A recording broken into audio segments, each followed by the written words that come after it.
Hello everyone, welcome to my channel learning with RS. आज हम सीखेंगे difference between will and would. कई लोग विल एंड वुड को कंफ्यूज कर देते हैं। उन्हें लगता है ये सेम है, लेकिन ये सेम नहीं है। इनमें कुछ डिफरेंसेस होते हैं। So let's understand this in a better way. The first basis for difference is certainty and future tense.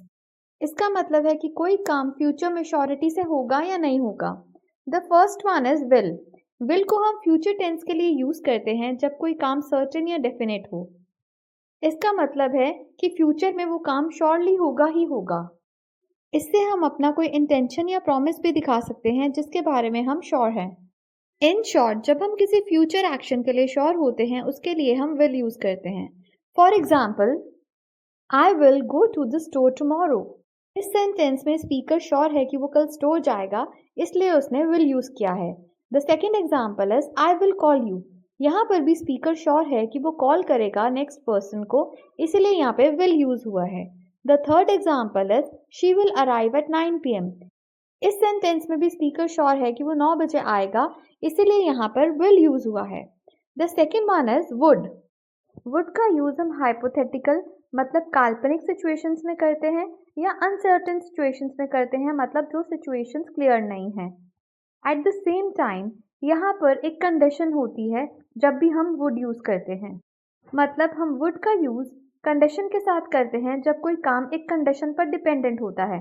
For example, मैं पार्टी में जाता अगर मुझे इनविटेशन मिलता।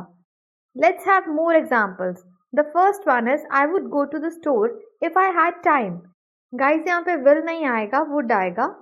It's a typing mistake. The second example could be I would travel more if I had more money. The third example could be she would go to concert if she had tickets. ये तीनों एक hypothetical situations हैं जो condition के साथ हैं, जो if के साथ डिपिक्ट होती है, इसीलिए यहाँ पर would यूज हुआ है। The second basis for will and would use is politeness। ये politeness रिक्वेस्ट के लिए, ऑफर्स के लिए, इन्विटेशंस के लिए हो सकती है। The first one is will. Will ज़्यादा डायरेक्ट और सर्टेन सिचुएशंस के लिए यूज होता है। ये प्रोमिसेस, स्टेटमेंट्स और एक्शंस के लिए यूज होता है जिनकी श्योरिटी होती है वो फ्यूचर में होंगे। For example, I will help you with that project. इस सेंटेंस में एक श्योरिटी है कि स्पीकर प्रोजेक्ट में हेल्प करेगा ही करेगा। यहाँ पर एक प्रॉमिस है, इसीलिए यहाँ पर विल का यूज हुआ है। तो विल का यूज हम तब करते हैं जब हम श्योर हों। The next one is would. Would ज्यादा पोलाइट और इनडायरेक्ट वे है किसी को रिक्वेस्ट, इनविटेशन या ऑफर करने का। मतलब यहाँ पर जो स्टेटमेंट्स होती हैं वो बहुत सॉफ्ट टोन में और पोलाइट टोन में होती है। The first one is I would like to have a coffee please. ये एक पोलाइट रिक्वेस्ट है किसी को ये कहने की कि मुझे कॉफी चाहिए। The second one is would you like to join us for dinner. यहाँ पर भी एक पोलाइट इन्विटेशन है किसी को डिनर पर बुलाने का। इन दोनों सेंटेंसेस में टोन बहुत ही सॉफ्ट है। ये विल से बिल्कुल डिफरेंट है जहाँ पर टोन थोड़ी सी स्ट्रेट फॉरवर्ड होती है। The third basis for difference is past और future habits. The first one is will. Will को हम तब यूज करते हैं जब फ्यूचर एक्शंस और डिसीजंस बताने हों। विल को कभी हम पास्ट हैबिट्स बताने में यूज नहीं करते हैं। इसका ऑपोजिट होता है वुड। वुड को हम पास्ट की हैबिट्स या रिपीटेड एक्शंस बताने के लिए यूज कर सकते हैं।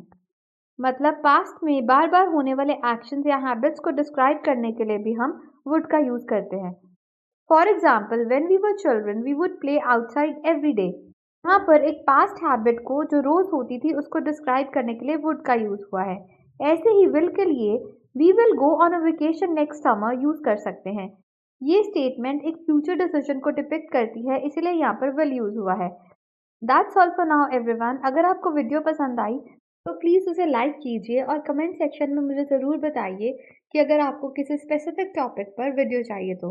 Until then, keep practicing English and bye for now.